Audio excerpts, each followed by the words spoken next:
দর্শক, ইতিমধ্যে আপনারা জেনেছেন যে ইন্ডিয়াতে বিশ্বকাপ খেলতে যাবে না পাকিস্তান, যাবে না বাংলাদেশ এবং ভিসা জটিলতায় ক্রিকেটের বিভিন্ন দেশের ক্রিকেটাররা যেতে পারছেন না ইন্ডিয়াতে। তাহলে তারপরেও কেন ইন্ডিয়াতেই হবে বিশ্বকাপ?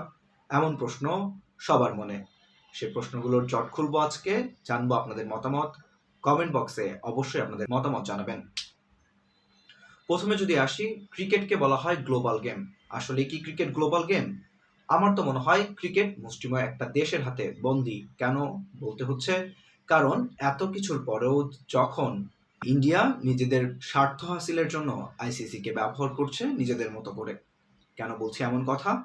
কারণ ক্রিকেট বিশ্বে যদি গ্লোবালাইজেশন করতে হয় তাহলে ইন্ডিয়া থেকে আমাদের ক্রিকেটকে সরিয়ে নিয়ে আসতে হবে।